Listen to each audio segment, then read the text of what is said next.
BRS నేత మాజీ మంత్రి హరీష్ రావు సిట్ విచారణ ముగిసింది. సుమారు 7 గంటల పాటు విచారించారు. ఫోన్ ట్యాపింగ్ కేసులో హరీష్ రావును విచారించిన సిట్ పలు ప్రశ్నల్ని సంధించింది. అంతకుముందు జూబ్లీహిల్స్ పోలీస్ స్టేషన్ వద్ద ఉద్రిక్త పరిస్థితులు నెలకొన్నాయి. ఈ కేసులో సాక్షిగా విచారణకు పిలిచిన హరీష్ రావును 7 గంటలకు పైగా పోలీస్ స్టేషన్లోనే ఉంచడంపై బీఆర్ఎస్ నేతలు ఆగ్రహాన్ని వ్యక్తం చేయగా ఆందోళనకు దిగిన పలువురు కార్యకర్తల్ని పోలీసులు అదుపులోకి తీసుకున్నారు.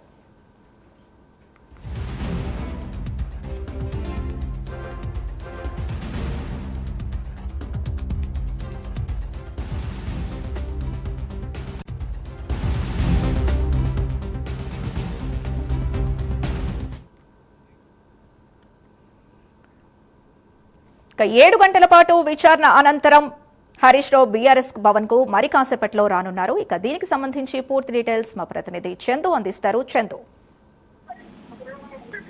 ఫోన్ ట్యాపింగ్ వ్యవహారంలో మాజీ మంత్రి హరీష్ రావును చిత్తు 7 గంటల పాటు విచారించింది. కొద్దిసేపటి క్రితమే జూబ్లీహిల్స్ పోలీస్ స్టేషన్ నుంచి హరీష్ రావు తెలంగాణ భవన్ కు బయలుదేరారు. మరి కాసేపట్లో హరీష్ రావు తెలంగాణ భవన్ కు రానున్నారు. ప్రస్తుతం హరీష్ రావు తెలంగాణ భవన్ కి అయితే చేరుకున్నారు. పెద్ద ఎత్తున కార్యకర్తలంతా కూడా ఆయన వెంట తెలంగాణ భవన్ చెప్పిన జై తెలంగాణ, జై హరీష్ రావు అంటే కూడా పెద్ద ఎత్తున నినాదాలు అయితే చేస్తున్న పరిస్థితి అయితే మనకి ఇక్కడ కనిపిస్తా ఉంది. ప్రధానంగా చూడొచ్చు, దాదాపు ఉదయం 10:30 గంటలకు హరీష్ రావు తెలంగాణ భవన్ నుంచి సిట్ ఆఫీస్ కి వెళ్లారు. దాదాపు ఇప్పటి వరకు కూడా అంటే దాదాపు 7 గంటల పాటు సుదీర్ఘంగా సిట్ అధికారులు విచారణ చేశారు. అసలు విచారణ సందర్భంగా అసలు ఏం ప్రశ్నలు అడిగారు, ఏం మాట్లాడారు, మరి కాసేపు తెలంగాణ భవన్ లో మీడియా సమావేశం కూడా ఏర్పాటు చేస్తున్నారు. మీడియా సమావేశంలో కూడా ఆయన మాట్లాడబోతున్నారు. ప్రధానంగా చూసినట్టయితే ఇప్పటికే ఫోన్ ట్యాపింగ్ వ్యవహారంపై గత కొన్నాళ్ళుగా కూడా కేసు విచారణ నడుస్తా ఉంది. ఇందులో భాగంగా పలువురు పోలీసు అధికారులకు సిద్ధాధికారులు విచారించారు. ముఖ్యంగా కొంతమంది రాజకీయ నాయకులను విచారించారు. ముఖ్యంగా కాంగ్రెస్, బీజేపీ సంబంధించినటువంటి నాయకులను కూడా విచారణ చేశారు. తర్వాత బీఆర్ఎస్ పార్టీ సంబంధించినటువంటి ఎమ్మెల్సీ నవీన్ కుమార్ ను కూడా సిద్ధాధికారులు విచారించారు. అదేవిధంగా బీఆర్ఎస్ మాజీ ఎమ్మెల్యేలు తిమ్మర్తి లింగయ్య, జైపాల్ యాదవ్ లను కూడా సిద్ధాధికారులు ప్రశ్నించారు.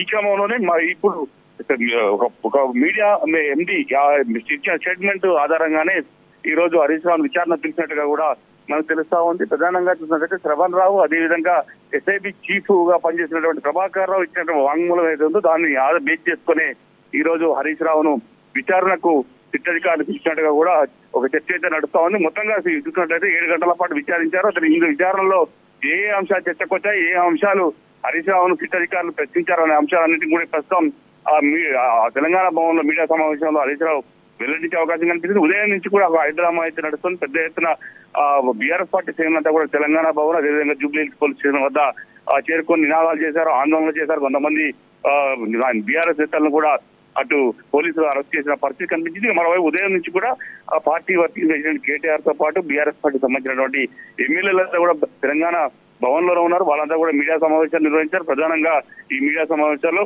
ఏదైతే బొగ్గు సంబంధించినటువంటి స్కామ్ ఏదైతే హరీష్ రావు బయట పెట్టాడో దాన్ని బేస్ చేసుకుని, అంటే దాన్ని లక్ష్యంగా చేసుకుని ఈ రోజు కావాలని డైవర్షన్ పాలిటిక్స్ లో భాగంగానే ఈరోజు హరీష్ రావును అధికారులు విచారణ పేరుతో పిలిచారంటూ కూడా బీఆర్ఎస్ నేతలు చెప్పుకొస్తున్నారు. కేటీఆర్ కూడా అదే అంశాన్ని కూడా చెప్పుకొచ్చారు. అయితే ఎన్నిసార్లు విచారణ పిలిచినా కూడా మేము ఖచ్చితంగా వెళ్తాం, తమ వద్ద న్యాయం ఉంది అంటూ కూడా ఆయన మాట్లాడుకొచ్చారు. అదేవిధంగా ఈ విచారణ తర్వాత కేసీఆర్ కూడా నోటీసులు ఇచ్చే అవకాశం కూడా ఉండొచ్చు, ఇచ్చినా కూడా ఏం కాదు, ఖచ్చితంగా ఎదుర్కొంటాం అనేటువంటి విషయాన్ని కూడా కేటీఆర్ మీడియా ముఖంగా చెప్పిన పరిస్థితి మనకు కనిపించింది. ప్రధానంగా చూసినట్లయితే గతంలో కాళేశ్వరం కమిషన్ సంబంధించినటువంటి అంశంపై కూడా అటు హరీష్ రావును, అదేవిధంగా కేసీఆర్ ను కూడా విచారణకు కూడా హాజరయ్యారు. అదేవిధంగా ఫార్ములా ఈ రేసు సంబంధించినటువంటి దాంట్లో అటు కేటీఆర్ విచారణకు హాజరయ్యారు. ఇప్పుడు హరీష్ రావు ఫోన్ ట్యాపింగ్ కేసులో హరీష్ రావు అంటే బీఆర్ఎస్ పార్టీ కీరోలు పోషిస్తున్నటువంటి నేతను విచారణ పిలవడం మాత్రం సంచలనంగా మారింది. పూర్తి పెద్ద ఎత్తున బీఆర్ఎస్ శ్రేణులు అయితే దీనిపై మండిపడుతున్నారు. ఎందుకంటే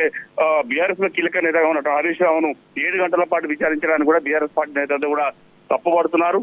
ఈ క్రమంలోనే మరోసారి సిట్ విచారణకు పిలుస్తారా హరీష్ రావును, లేకపోతే ఇంతటితో వదిలేస్తారా అనేది మాత్రం చూడాలి. ఇదే అంశాన్ని ప్రెస్ మీట్ లో హరీష్ రావు చెప్పే అవకాశం కనిపిస్తోంది. అసలు ముఖ్యంగా చూసినట్టయితే ఈ ఫోన్ ట్యాపింగ్ వ్యవహారం అయితే మొదటి కాంగ్రెస్ ప్రభుత్వం వచ్చిన దగ్గర నుంచి కూడా ఈ అంశంపై క్షుణ్ణంగా విచారణ అయితే చేస్తున్న క్రమంలో మరి ఫోన్ ట్యాపింగ్ వ్యవహారం ఎంతవరకు వెళ్తుంది, ఇంకా ఎవరెవరు విచారిస్తారనేది మాత్రం చూడాల్సి ఉంది.